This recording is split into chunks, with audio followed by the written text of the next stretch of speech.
Hi, this is Bill Walton, and you're listening to The Bill Walton Show. And I'm here with my friends and frequent collaborators, John Tamny and Brian McNicoll.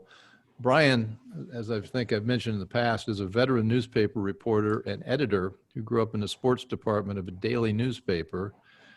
John is the editor of Real Clear Markets and also has got an upcoming book called When Politicians Panic. And both Brian and John are certified college football fanatics. And the topic today is what's happening with the college football season, fall 2020. It seems to be crazy all over the place. Some people are playing, some people are canceling. I guess the Big Ten is canceled. Brian, you want to lead off? Give us your thoughts where we are. The season actually got underway Saturday night. It was a really good game too. Austin Peay played Central Arkansas, and they played in Montgomery, Alabama. So it was not a home game for either team. Game went right down to the wire. The first play from scrimmage was a 75-yard touchdown by Austin Peay. You know, it looked like football. They had limited crowd there. I think they had about 2,000 or 3,000 people in about a 30,000 seat stadium. So they did get underway. You could hear crowds cheering and so forth.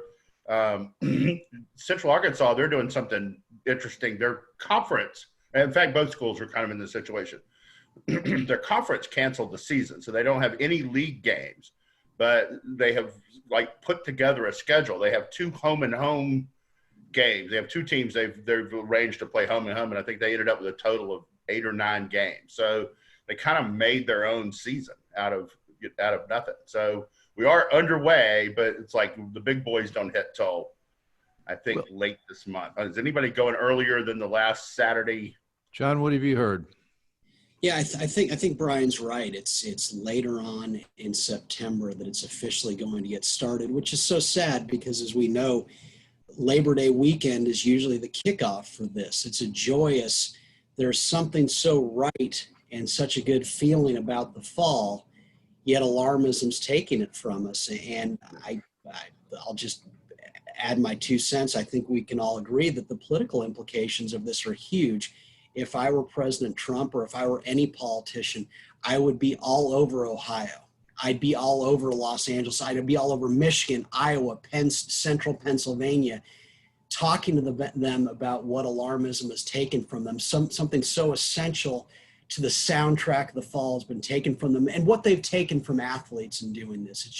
And it's funny because this cuts both ways. I mean, the Biden people are now running ads showing empty football stadiums, blaming Donald Trump and claiming that the reason we're not having a football season is Donald Trump. And I don't think anybody in Ohio or Pennsylvania or Wisconsin or Michigan really believes that.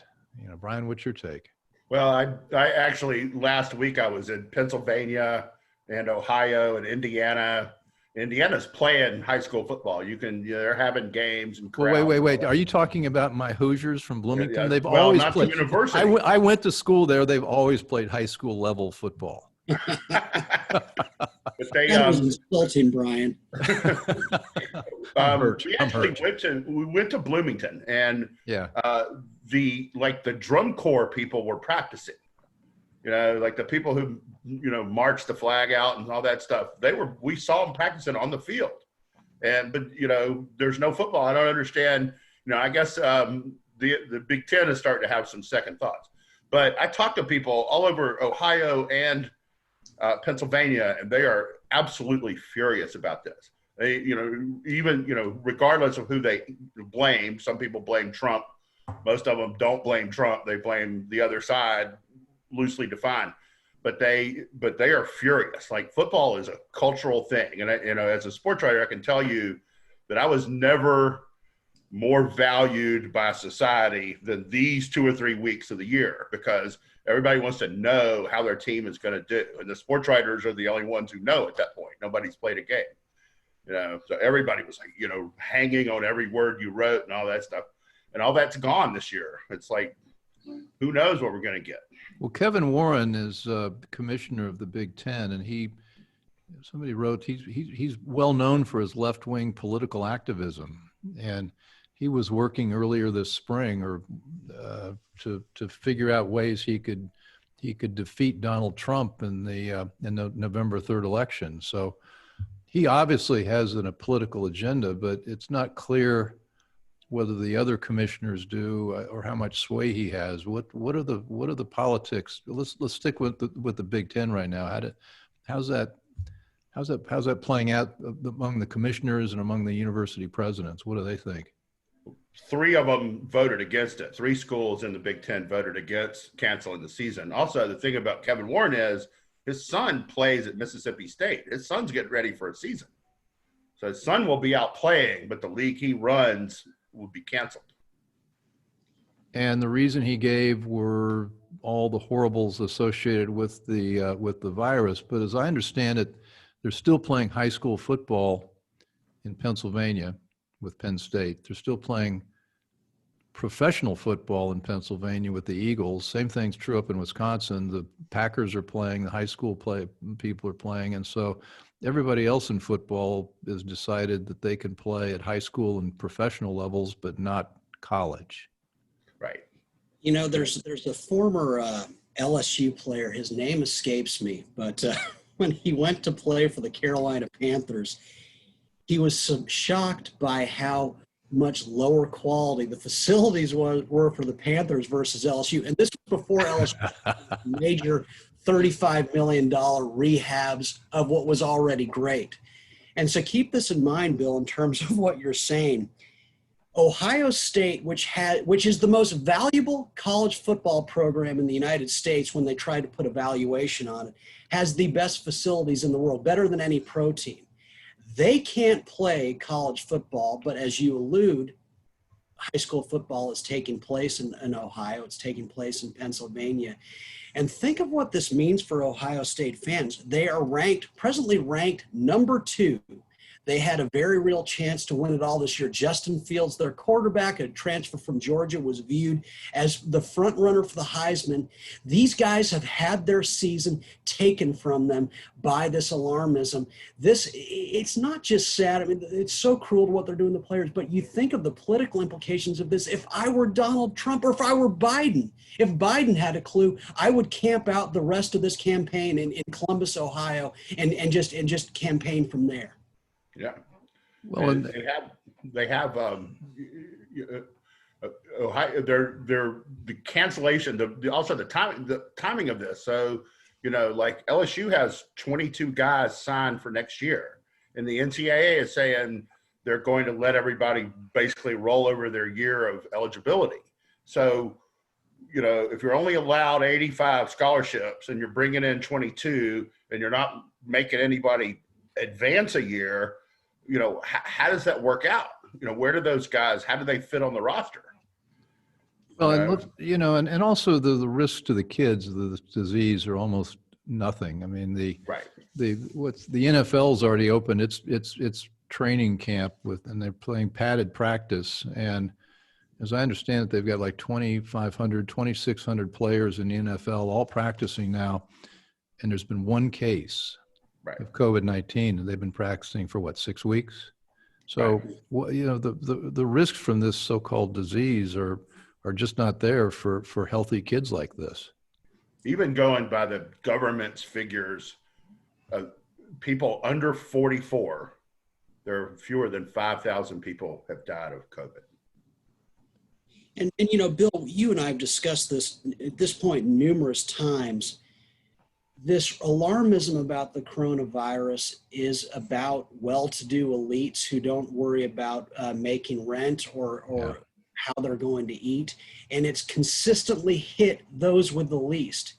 And so you think about this, college football is more than a game. It is the way out for so many people. It is the way to better things. It does. If you go to Columbus, Ohio today, or Baton Rouge, Louisiana, Austin, Texas, the number of former players that never played a down of the NFL that have great jobs in those cities because they were on these teams, because they were participating, because they got to know the alums, was substantial. And so look at what you're doing to the people. This was their path to better things. But once again, because comfortable Americans don't want to be threatened with anything anymore. They are going to take away opportunity from those who, which was their way out. It is to talk about this is to become enraged. Yeah. Well, this is just, we talk about this. This is sort of the elites operating in this. They have this disdain of football, particularly if you go on the campuses. The professors and the rest of the university really doesn't approve of the athletic program to begin with. And I saw a chart recently that showed the economic impact of this shutdown. Is if you look at the top 25% of income earners who are typically in the professional classes, they're right back where they were. They're even a little higher than where they were in January, February. And then sort of the middle group is down 15% or so, but the bottom half is down still 40%, something like that, and slow to recover. And so this football thing hits those people in one of the things that's that's part of their joy. Yeah. And another thing is, another untold part of this is, like John, I know your league, Pac-12. They're good at the what we call minor sports, right? They're good in football. They have good football teams. The best team in the Pac-12 is one of the best teams in the country. But they're John, also you can't let him get away with just that. But anyway, we'll continue, Brian. But they're good at You've now insulted me too, Brian. And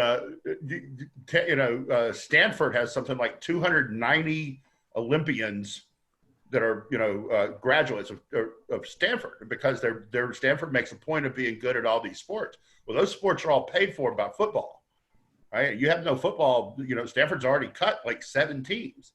And that's your Olympic team. If Stanford were a country, it would have the most gold medals of any country in the world as of the last Olympics. And if USC, talking about another Pac-12 school, if USC were a country, historically, it would have the second most gold medals, second to the United States. And to Brian's exact point, they've taken that away. And you think, again, so it's been terrible for the little sports because football floats the boat. But I think back to 3 years ago, every 2 years I go speak at Clemson, and I stay at the Abernathy Hotel. And Clemson has been utterly transformed by Dabo Swinney and the greatness of the football team. It used to be kind of an average campus. Now it's a palace. And so I was checking in at the Abernathy, and the girl behind the desk said, I have my job because of Coach Swinney. Because of what he achieved, Clemson is a very well-to-do place now that employs thousands of people. You can't employ those people without football, but once again, elites who have no clue, who will never miss a meal, are taking away opportunity for the people with the least. John, you've written about football. I mean, it's a really big industry, and assistant coaches. 4 billion in college. It's 4 billion. Yeah. And how much of that's TV, and how much of it's tickets, and how much of it's alumni donation? Well, Stop. So the TV obviously helps, but you look at the endowment for Alabama since Saban got there. He earns $11 million a year. What he's meant to the school in terms of its wealth is incalculable. What Carroll meant to USC, what Dabo Swinney's went for Clemson, it's now very hard to get into, and the money flows in. So with football drives everything, and they've taken this all away. But again, Bill, there's opportunity beyond this. The average SEC assistant earns average SEC assistant earns $400,000 a year. Right, we have $2 million. Just in Georgia alone.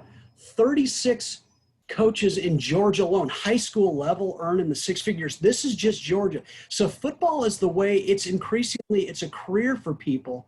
Yet, as Brian alludes, in limiting the ability to play this year, you push some players out. They won't be able to get scholarships. You're limiting really the career path for a lot of people. That for most of them, it doesn't include the NFL, but LSU is the way to something else, and they've had it taken away from them.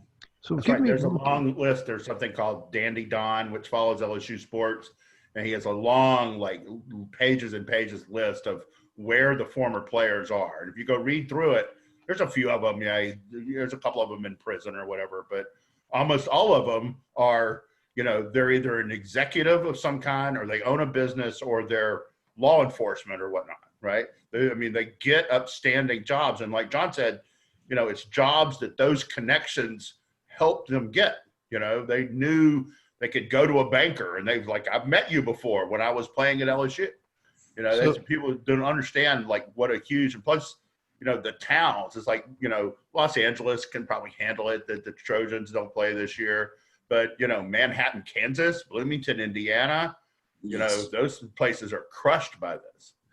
Let me understand, the basketball tends to not be a ticket to the middle class for a lot of the players that don't make it into the NBA. But what I'm hearing from you guys is that football is, and for whatever reason, the football players end up doing a lot of things successfully besides football when they graduate or get out of college. Is that accurate? Well, basketball, there's more of this than you think. Basketball, Okay. those guys end up meeting people too, and there's a lot of coaching opportunities. Okay. But yet, Bill, certainly with football, it's true. And let's just ask the basic question. You've run businesses, and so if some former Alabama player, a graduate, came to you, what would you ask him most? What he learned from Nick Saban, or what he learned in accounting class?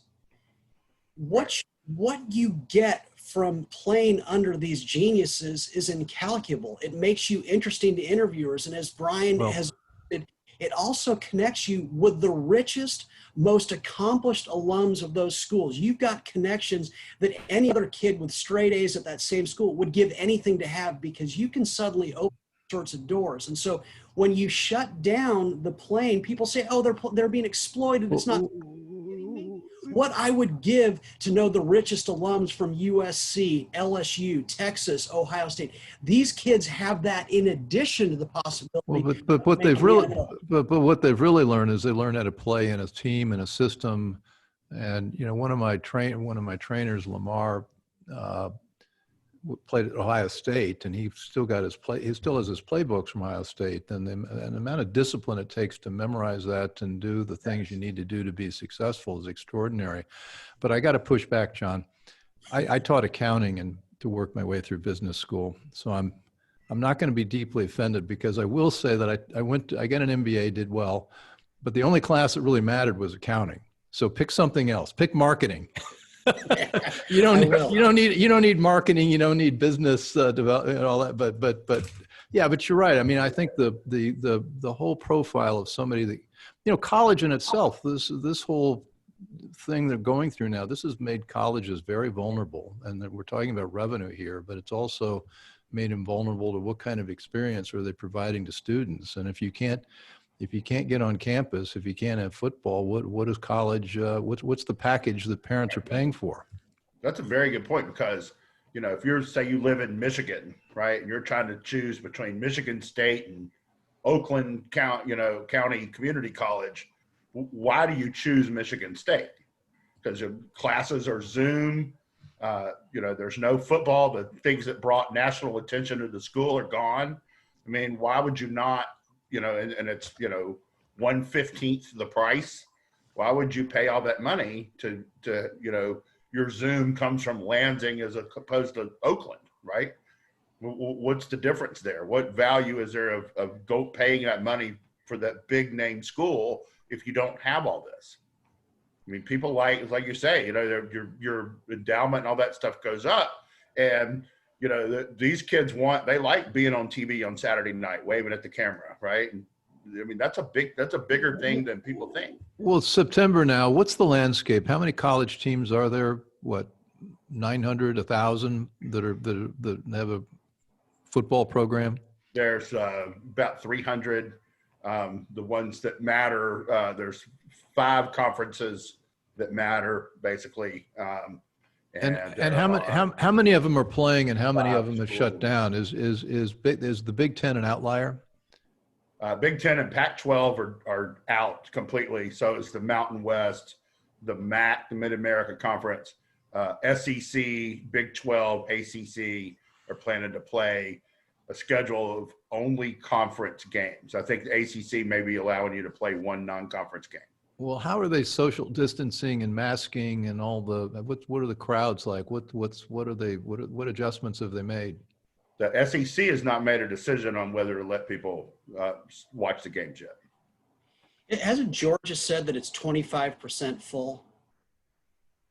in the Who- SEC. What, That's the one. That's the one that I've heard of. I they'll think. fill the stands with 25% or so if they've got Which just 100,000. defeats the purpose. It just Right. what makes the SEC the greatest conference in the world. That's a bone I'm throwing to you, Brian. Yeah. Is that it's not just the players. I think one of the reasons they get such great players increasingly from around the country is the stadiums are filled. It is such an event at SEC schools on weekends, and because of this alarmism, the towns will be increasingly empty. And so it's a disaster for the economies of the towns. It's a disaster for the schools because the rich alums won't be flying their private jets there to attend the games. The implications of this go so far beyond just the players, but let's be clear, the players and the small businesses in the area and the schools are going to be hit in just tragic ways. Yeah, Well, like at LSU plays a home football game. There's about 105,000 people in the stadium and about 100,000 outside the stadium, cooking and celebrating and so forth. So they have these big screens hooked up to generators. It's quite a, you've been there. It's a city basically outside of Tiger Stadium. As a veteran of Indiana Hoosier games, where the real action was outside in the tailgating. That's right. We didn't go much to watch the football, but so is this just, let's talk about class warfare and let's talk about politics. I mean, I've characterized this as the elite. Certainly the university administrations are on the left and not at all supportive of Trump. I mean, how much of the decisions about locking down, not locking down are political? Well, I mean, if you look at who decided to play ACC and SEC and Big 12, that's all Trump country. And who didn't decide to play the West Coast and the upper Midwest?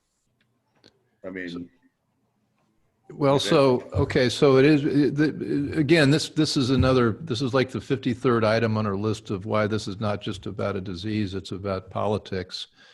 So circling back to Governor Whitmer's Michigan, does shutting down Michigan State help hurt Trump in November? No way, not a chance. It's got to help Trump. And I do not, and maybe I'm wrong. Maybe you guys could inform me about this.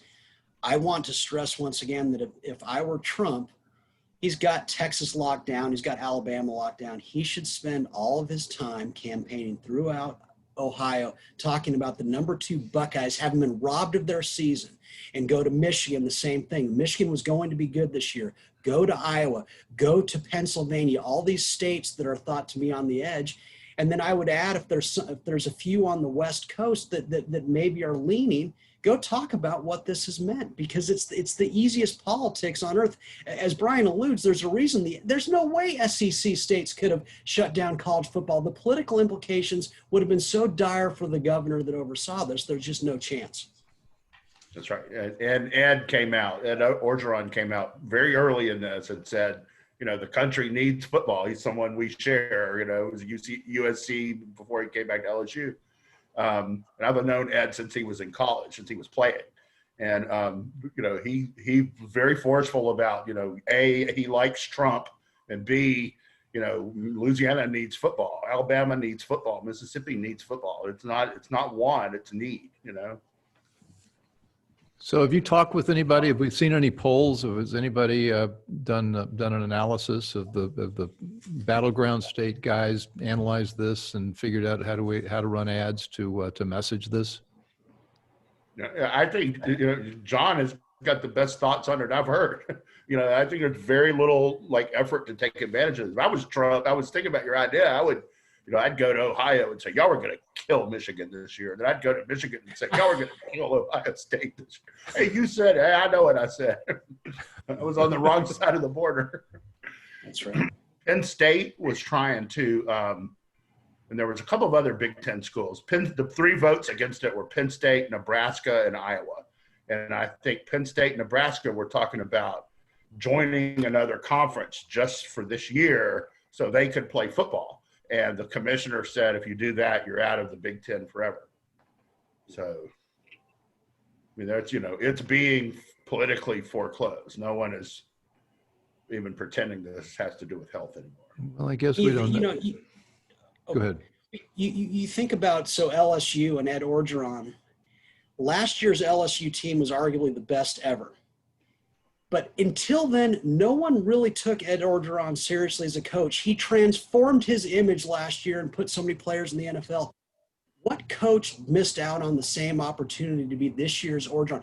What players for all these schools missed out on their breakout season? And so they talk about spring football. If you have spring football, you can't, that means that there's no fall next year. You cannot go from spring to fall. So if the Pac-12 and Big Ten decide that we're going to do this in the spring, which no one would care about, that means they're gone for another real season. So what it means for Ohio State, Michigan, USC, UCLA, Oregon players, it really is cruel. And again, if I were Trump, I would nail this over and over again. Yeah, because people hate it. People are inflamed, enraged by it.